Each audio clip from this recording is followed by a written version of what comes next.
Donc, bienvenue au Midi LQM. Je suis Nathalie Glassel, co-responsable du partenariat Littérature québécoise mobile et je suis principalement responsable du volet éducation. Donc, je suis très, très contente aujourd'hui de pouvoir accueillir Virginie Savard qui va venir nous parler de Technoculture Club. Alors, elle est la directrice des communications chez Technoculture Club depuis 2020, d'abord formée en littérature à l'Université Laval. Elle travaille depuis plus de 5 ans dans le domaine des communications en milieu culturel, ayant notamment œuvré en théâtre, en musique, en concertation culturelle, en événementiel, en art vivant et en nouvelles technologies. Elle poursuit également sa propre pratique artistique en poésie. Alors, Virginie, je vais te donner la parole pour que tu nous présentes cette fabuleuse aventure avec Technoculture Club. Oui, merci. Merci pour l'invitation d'abord. J'aime beaucoup Technoculture Club, donc il est possible que je m'emballe et que je me mette à aller beaucoup. Parfait. C'est bon, c'est repris. Merci, Sarah. Euh, donc voilà, j'ai tendance à m'emballer, donc n'hésitez pas à me faire signe ou à m'écrire dans le chat si je m'emballe et je vais trop vite et je saute des étapes.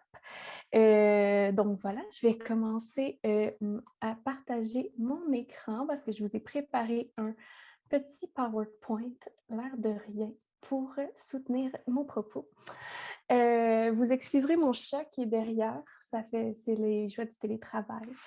Voilà, donc aujourd'hui, je vous parle de Technoculture Club, qui est un OBNL qui a été fondé en 2015. Et puis, donc, je vous présente un peu le déroulement que j'ai préparé. Donc, je vais d'abord commencer par vous parler un peu de qu'est-ce que Technoculture Club, comment on est né, qu'est-ce qu'on fait et pourquoi on le fait. Puis ensuite, je vais passer à travers certains concepts qui vont nous aider à comprendre un peu plus nos projets. Puis ensuite, je vais vous parler de deux grands axes de notre organisme en ce moment, qui sont les projets en technocréativité en bibliothèque et en école, et puis le projet Alphanumérique, qui est un grand projet de littératie numérique pan-canadien qui se termine en mars 2022, donc tout bientôt. Vous allez voir à quel point c'est extraordinaire en chemin. Donc, je commence par lire mes petites choses, mais je vous promets que je ne ferai pas que lire pendant la présentation. Nous sommes nés en 2014 de Muséomix, que vous connaissez peut-être sûrement, qui est un projet qui vise à remixer les lieux culturels. Donc, c'est nous qui avons fait les deux Muséomix à Montréal, donc avec le Musée des beaux-arts de Montréal et avec le MAC. Puis, en fait, à partir de ça, les fondateurs TRIS se sont mis ensemble pour créer Technoculture Club en 2015, donc qui envisage une société proactive et solidaire face aux nouvelles réalités technologiques et prône l'accès équitable et inclusif aux outils numériques, ainsi qu'aux connaissances nécessaires pour maîtriser les outils, comprendre les potentiels expressifs et créatifs, avoir un regard critique vis-à-vis des enjeux et s'approprier les outils pour l'action collective. Donc, par cette vision, vous comprenez qu'on est des artistes, des bidouilleurs et des social justice warriors qu'on appelle familièrement. Donc, c'est nos trois grands axes pour notre vision. Notre mission d'OBNL, c'est que nous faisons la promotion et soutenons la littératie et la justice numérique pour rendre la technologie et la culture numérique plus accessible, équitable et participative. Donc, chacun de nos projets, en fait, va aller vraiment dans la collaboration avec le public qu'on cherche à rejoindre et va vraiment s'assurer que tout le monde arrive à avoir la même information, peu importe le niveau avec lequel il et elle partent. Donc, on a trois grands pans de notre action. Donc, la technocréativité, de niveau initiation à supérieur. Donc, on parle d'aller faire du graphisme sur l'ordinateur à imprimer des choses en 3D. La sensibilisation aux enjeux du monde numérique. Donc, on a des ateliers, par exemple, sur le la désintox de données, sur la fiabilité des informations trouvées en ligne, sur l'éco-responsabilité du côté de l'utilisation du numérique.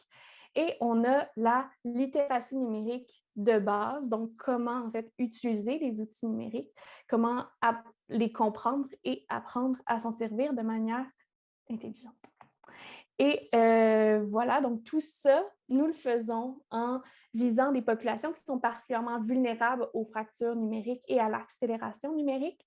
On reste toujours à l'écoute des besoins de nos publics et on privilégie des approches d'apprentissage et d'expérimentation collective et participative. Donc, pour ça, on va vraiment se tourner le plus possible vers les licences libres et gratuites et rendre tout le contenu qu'on crée de façon libre et gratuite. Et on cherche à toujours collaborer d'égal à égal avec les organismes communautaires, institutions et collectivités avec lesquelles on travaille.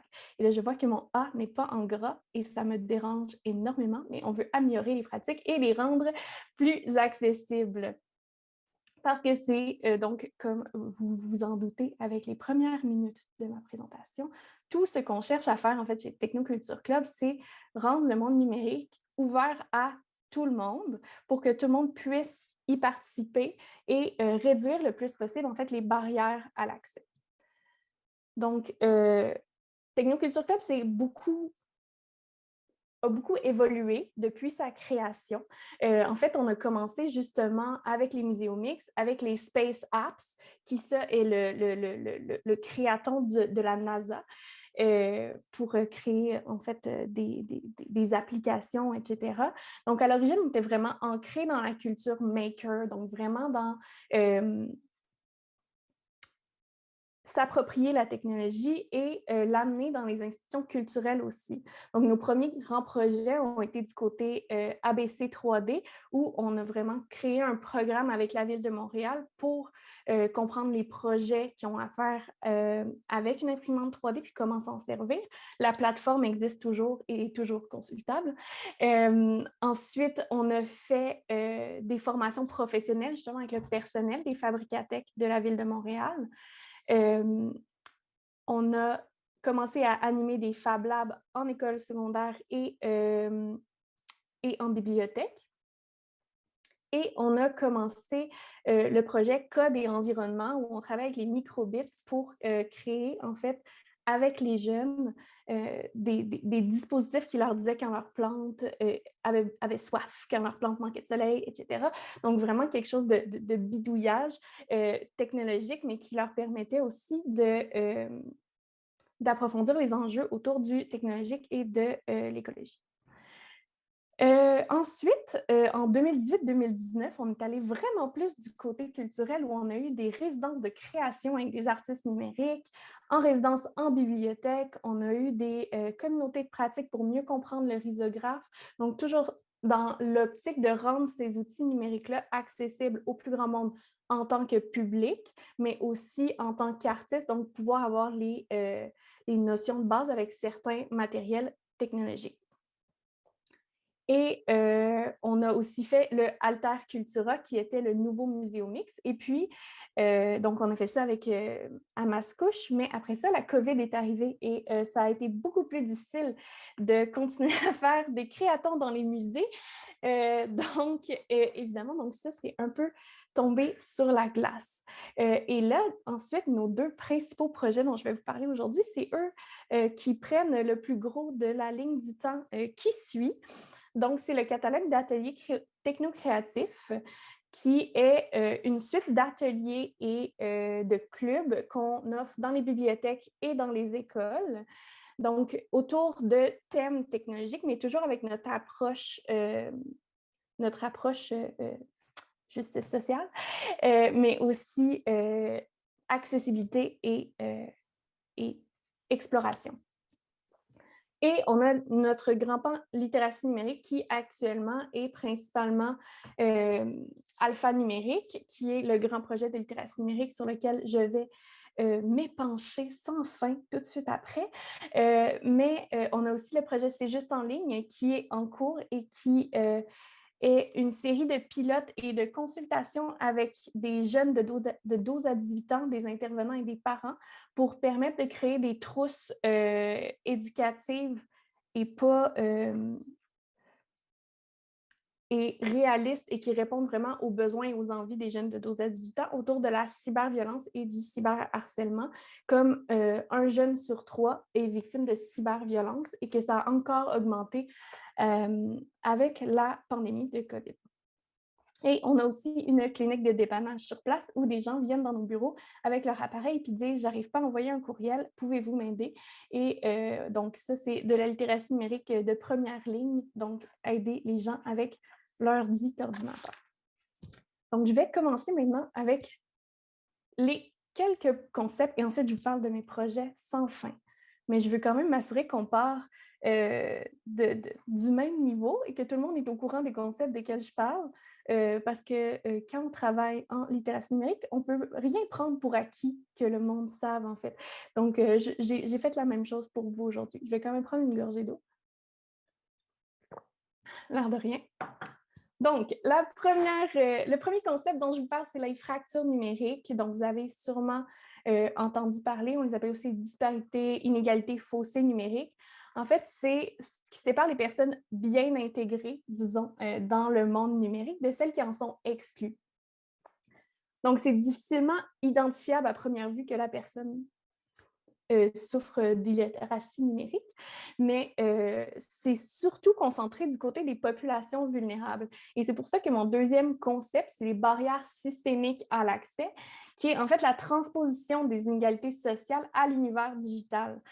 Donc, autant en termes de pratiques, de compétences, de savoir numérique. Donc, en fait, les fractures sociales sont reproduites du côté numérique. Donc, tant l'éloignement géographique, le niveau d'éducation, les générations, donc, ils ne sont pas affectés de la même manière par l'avancée sans fin du numérique. Et j'ai quelques statistiques.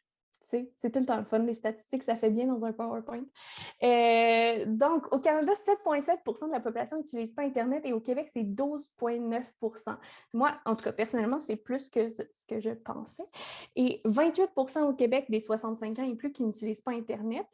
Et le fossé aussi, qui est très important, c'est du côté la population qui ont un diplôme de secondaire ou moins, ça monte à 15,2% dans l'ensemble du Canada. Donc, en fait, on voit que la reproduction des inégalités sociales, économiques et géographiques dans le numérique vont contribuer à la précarité de ces personnes-là. Et je pense que la pandémie nous a particulièrement montré les fossés qui se creusent, ne serait-ce que par la preuve vaccinale de comment on est censé la présenter sur un téléphone, comment on est censé aller la télécharger, comment on est censé aller la chercher. La plupart des informations qui étaient transmises principalement en ligne. Donc, il y a beaucoup eu de gens qu'on a dû aider qui ne savaient pas en fait comment se rendre à ces informations-là. Et puis au début, quand les bibliothèques étaient fermées aussi, on a vu beaucoup de jeunes, vous avez sûrement vu dans les nouvelles, des jeunes qui allaient étudier dehors, à l'extérieur des bibliothèques, parce que c'était là leur seul accès au Wi-Fi. Donc, d'ailleurs, on a eu un projet grâce à la contribution de la Croix-Rouge pendant la pandémie où on a fourni en fait des appareils technologiques et du soutien technologique à 40 familles dans des HLM du Grand Montréal. Parce que c'était nécessairement un besoin criant, un besoin urgent en fait de répondre à ces fractures-là quand tout est passé en ligne.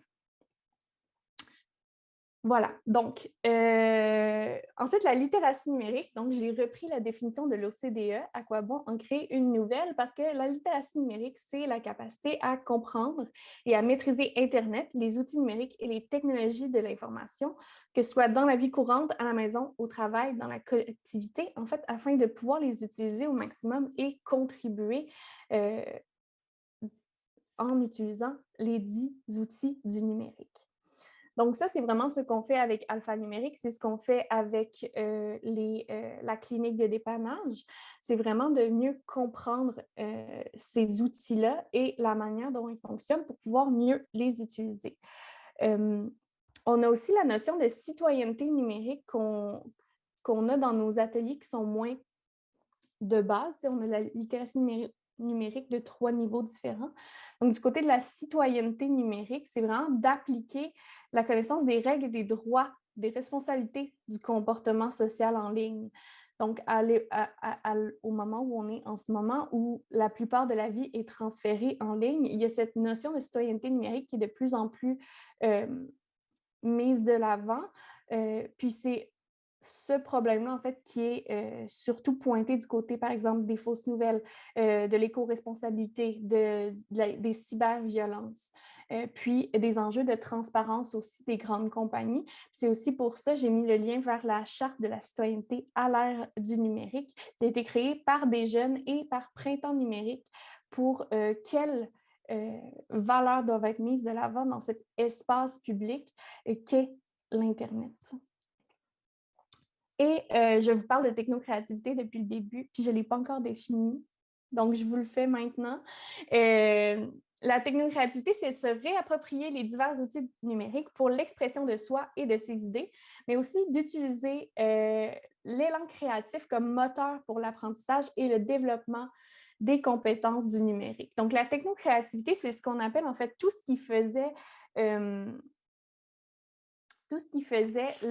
l'esprit maker, justement. Donc, quelque chose de l'apprentissage par la pratique, un apprentissage qui est informel, qui est communautaire, qui se fait en dehors, la plupart du temps, des espaces, des institutions éducatives. Et il y a aussi une approche très do-it-yourself de patentage et de réappropriation de tous ces outils-là pour les mener à l'agentivité. Par exemple, on a un atelier qui est très populaire avec les jeunes où on crée des hymnes en ligne, puis après ça, on les imprime, on les découpe. Donc, vraiment utiliser la technologie pour justement créer des choses et se mettre en place dans le monde. Donc, j'ai fini avec toutes mes fameuses définitions. Je vous présente maintenant un peu c'est quoi justement notre fameux catalogue de technocréativité. Donc là, comme vous voyez, j'ai mis mon petit avatar en pixels parce que c'est un des ateliers qu'on donne, puis j'aime bien. On a aussi justement de la modélisation 3D qui a été faite dans Roblox avec les jeunes. Puis, on a un Pocket Operator pour nos ateliers de musique électronique. Donc, en fait, comme vous voyez, on a quand même un large catalogue d'activités qu'on peut aller faire, en fait, dans les écoles, dans les bibliothèques. Pardon. Du côté, bon là, j'arrête pas de dire bidouillage, mais sachez que c'est comme construire des choses du côté avec des outils numériques, reconstruire des trucs, aller du côté de do-it-yourself, explorer des trucs avec les outils du numérique. On a de la modélisation 3D, de la réalité virtuelle, des arts numériques, du graphisme, création média, audio et jeux vidéo. D'ailleurs, jeux vidéo, en fait, l'image que je vous ai mise, on a un club de 10 semaines à Laval avec des jeunes qui créent un jeu vidéo de toutes pièces en prenant chaque rôle un après l'autre. Puis ça, c'est une des créations d'un des jeunes, en fait, que je trouvais très belle. Donc voilà. En fait, ces ateliers, on les fait... Bon, parfait, je vais voir où je t'ai rendue. On les fait avec plusieurs publics différents, puis c'est vraiment ça qui est important. En fait, on va vraiment... Parce que nous, on vend ces services-là aux bibliothèques et aux écoles, mais c'est toujours gratuit pour les jeunes. Donc, on peut vraiment aller chercher un public qui vit les fractures numériques, qui n'a pas nécessairement les équipements chez eux, mais qui viennent le faire à la bibliothèque ou à l'école. Donc, on a une collaboration de longue date, par exemple, avec l'arrondissement de Montréal-Nord, où nos ateliers sont toujours pleins.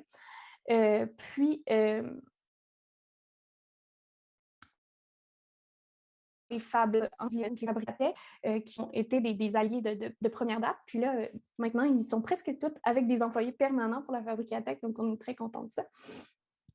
On a aussi fait des ateliers de maillage, en fait, entre les organismes de loisirs culturels et les fabricatech, en fait, pour qu'ils puissent se rencontrer, pour que, par exemple, les troupes de théâtre, etc., puissent aller profiter des services des fabricatech et de leur potentiel, en fait, créatif. Donc, chacune de ces activités-là, on ne perd pas de vue notre mission. Donc, on fait vraiment la promotion d'une participation active lors des ateliers. Les jeunes sont vraiment maîtres de ce qu'elles font. On veut vraiment démocratiser l'accès aux outils technologiques et c'est entre autres pour ça qu'on utilise principalement, voire exclusivement, des logiciels gratuits et en licence libre pour nos ateliers.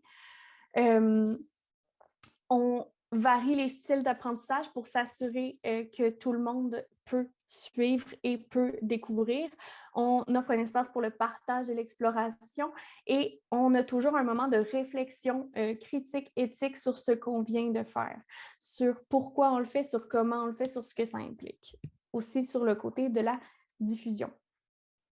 Donc, le but de tous ces 10 ateliers, c'est évidemment l'indépendance, créativité, exploration d'une nouvelle forme d'apprentissage, réappropriation des possibles du numérique, avec pas de S, je vous prie, puis je vais cacher ma slide, puis la compréhension des enjeux éthiques. Donc, tout ça, on le fait notamment grâce aux bibliothèques, qui sont vraiment les alliés de Technoculture Club. C'est là où on est le plus installé, disons, non seulement pour le technocréatif, mais aussi pour le projet alphanumérique dont je vais vous parler tout de suite après, parce que c'est un lieu où tout le monde est là, principalement. En fait, parce que les services sont en majorité gratuits, il y a de l'équipement technologique à disposition, donc même les personnes qui ne viennent pas pour les livres vont pouvoir venir à la bibliothèque pour les activités et ils sont reconnus comme services essentiels, ce qui est vraiment fantastique pour nous parce que comme ça, on peut comme continuer d'aller rejoindre les gens en personne et ils sont partout sur le territoire. Ce qui est aussi un point très, très important, ne serait-ce que pour alphanumérique, dont je vous parle tout de suite après. Donc, dans ces dites bibliothèques, c'est vraiment un espace, justement, c'est le fameux tiers-lieu là, dont on n'arrête pas de parler. Donc, c'est vraiment pour créer un espace qui n'est pas l'école, qui n'est pas la maison, pour apprendre, pour être ailleurs, pour découvrir des nouvelles façons de faire et où il y a de l'équipement technologique parce que tout le monde n'a pas la chance d'avoir évidemment une imprimante 3D ou une découpeuse vinyle à la maison. Pas tout le monde. Donc, ça nous permet vraiment d'explorer et de découvrir tous et toutes ensemble, peu importe notre statut économique, migratoire, scolaire, etc. Donc, voilà. Maintenant, je vais vous parler d'alphanumérique, qui est le grand projet de Technoculture Club qui a commencé en mars 2019 et qui se termine en mars prochain. Donc, grâce au programme d'échange en matière de littératie numérique du Canada, je vais nommer nos commanditaires quand même. Donc, c'est un projet d'enseignement de la littératie numérique dans les bibliothèques et dans les organismes communautaires qui était destiné aux publics les plus touchés par l'exclusion numérique. Donc, ces publics-là, là, je les ai mis une slide trop loin, mais ce sont les personnes qui n'ont pas terminé leur secondaire, nouvelles arrivants du Canada, au Canada, vivant en milieu rural, personnes âgées de 65 ans et plus, communautés autochtones, minorités linguistiques, personnes à faible revenu et personnes en situation de handicap. Donc, ces fameux publics-là, ça correspond étrangement aux statistiques que je vous ai montrées plus tôt. C'est à croire que j'avais prévu ma shot. Donc, c'est vraiment aller rejoindre les gens qui sont le plus frappés par la fracture numérique pour leur offrir des ateliers qui sont gratuits et qui sont adaptés à tous les niveaux. Donc, évidemment, la première partie s'est passée en présentiel où on pouvait vraiment aller voir des gens. Puis après ça, la COVID est arrivée. Donc, ça nous a... c'est ça. La COVID, c'est vraiment tannant, en fait. Je ne sais pas si vous aviez déjà remarqué. Mais voilà, je vais y revenir plus tard au fait que la COVID est arrivée dans nos vies, mais je vais quand même clarifier c'est quoi le projet d'abord. Donc, réduire le phénomène de l'exclusion numérique, permettre à tous et toutes les citoyens de participer à l'écosystème numérique. Donc, on va accroître les habiletés et l'autonomie, développer une culture numérique, accéder à de l'information de qualité, accéder aux services essentiels et faire valoir ses droits, améliorer l'intégration professionnelle et bâtir des liens sociaux. Donc, tout ça peut se faire par le numérique et les gens qui sont le plus frappés par la fracture numérique, les fractures numériques, en fait, ont besoin d'assistance pour se rendre là. Donc, on a deux types d'offres. On avait une offre pour le grand public, puis une offre pour les professionnels. Puis là, je parle déjà de l'imparfait. On a une offre pour, pour le public et une offre pour les professionnels. L'offre pour le public se fait de 3 manières. Donc, on a des ateliers qui, à l'origine, étaient censés être uniquement en présentiel, n'est-ce pas, pour aller vraiment chercher le public qui en a le plus besoin. Mais avec la COVID, on a été obligé de changer un peu notre fusil d'épaule et on a eu des ateliers qui ont été en ligne avec assistance à la connexion. Mais quand même, c'était clairement pas idéal. Maintenant, on peut recommencer à être en présentiel, puis on est vraiment, vraiment content. Mais pendant un long moment, ça a été principalement des ateliers qui étaient donnés en ligne. Donc, on a un peu ajusté le contenu. Les ateliers qui étaient créés au début étaient vraiment comment utiliser la souris, comment ouvrir l'ordinateur, ce qui est un peu rendu désuet une fois que tu es connecté à Zoom. Donc, on est allé du côté, en fait, de comprendre les réseaux sociaux, c'est quoi l'algorithme, comprendre la tablette, comprendre les fonctions du navigateur. On a beaucoup d'ateliers aussi sur éviter le hameçonnage, puis sur la sécurité en ligne, en fait. Puis, on a ajouté aussi des ateliers qui sont niveau plus avancé aussi pour comment vulgariser l'intelligence artificielle, comment avoir des pratiques éco-responsables en utilisant Internet et comment comprendre le langage des réseaux sociaux. Donc ça, c'est très populaire auprès... en fait, c'est drôle parce qu'on a beaucoup de gens qui se font référer par leurs enfants à cet atelier-là pour qu'ils comprennent les fameux emojis qui peuvent devenir malaisants quand les parents ne comprennent pas le double sens. Voilà. Mais en présentiel, maintenant, on a justement des ateliers de comprendre le clavier, comprendre la souris, comprendre comment son bureau fonctionne, qu'est-ce qui se trouve sur un bureau, comment organiser ses fichiers. Tous ces cours-là sont aussi disponibles en version cours autonome ou en version cours interactif ou en vidéo. Donc, les gens peuvent vraiment aller pratiquer chez eux si elles ont Internet ou peuvent le faire en bibliothèque accompagnés par le personnel qu'on va avoir formé. Et il y a la clinique de dépannage, justement, où les gens viennent avec leurs objets et font je ne sais pas quoi faire avec. Et ça, personnellement, c'est ma chose préférée. Ça, j'en fais, puis je suis tellement contente d'aider quelqu'un à comprendre ses courriels. C'est vraiment une joie instantanée de la réalisation de la personne, en fait, qui peut maintenant déplacer son curseur puis comprendre quoi faire. Donc ça, c'est principalement les 3 offres qu'on offre au public. On a aussi l'offre pour les pros, en fait. Donc ça, c'est pour toutes les personnes qui peuvent être susceptibles d'accompagner quelqu'un avec la littératie numérique. Donc, on a des webinaires de base pour comprendre c'est quoi la littératie numérique, comment l'avoir. On en a un avec les stratégies pour mieux transmettre ces informations-là. Puis, on en a un pour carrément redonner les ateliers, les contenus qu'on a faits. Parce que tout ce qu'on a créé est disponible pour les pros pour qu'ils puissent redonner les ateliers. On a les PowerPoint, on a les scripts, on a les questions les plus fréquemment posées, on a des vidéos, on a tout ça donc, qui est disponible du côté de l'espace pro d'Alpha Numérique pour que les gens puissent redonner sans nous le contenu. Et on a de l'accompagnement qui est carrément du coaching, c'est one-on-one avec les dites personnes. On a des événements où on se permet d'adresser des problématiques qui sont moins day-to-day, mais qui peuvent être très, très intéressantes. Récemment, on a reçu Tekimamu, qui est un organisme autochtone qui utilise la réalité virtuelle, par exemple, pour transmettre les enseignements des aînés.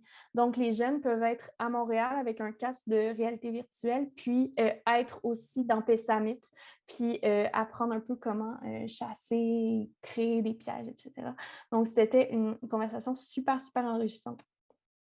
Et on a maintenant une communauté de pratique aussi, qui est grosso modo un forum, soyons honnêtes, où les gens peuvent échanger, partager leurs trucs, les problèmes qu'ils rencontrent dans l'accompagnement individuel, parce que c'est vraiment un problème qu'on a vu qui était central, parce que nos formations pro parlent beaucoup de l'accompagnement en groupe, de la vulgarisation, etc. Mais les gens en bibliothèque se trouvent toujours à faire de l'aide individuelle où un problème est rencontré et il faut le dénouer maintenant. Donc, on a vraiment comme une communauté de pros qui s'aident et qui partagent leurs bons coups, leurs moins bons coups et leurs ressources. On a par exemple un genre de lexique du numérique où on a plein d'analogies en fait pour faire comprendre qu'est-ce que, par exemple, le fameux navigateur. C'est pas quelqu'un sur un bateau. Donc, on a toute une liste d'analogies pour ne pas avoir à aller les chercher et les improviser à chaque fois qu'on aide quelqu'un. Donc, ça, c'est les deux grands pans alphanumériques. Et en 3 ans, je vous ai mis quelques chiffres parce que c'est quand même très, très impressionnant, moi, je trouve. Surtout qu'on est on est moins d'une vingtaine à travailler sur ce projet-là. Donc, je trouve que nos chiffres sont quand même très impressionnants. Du côté de 6500 participants, 1000 séances, 20 ateliers, 30 ressources. Puis ça, c'est malgré la COVID et dans les 2 ans et demi derniers.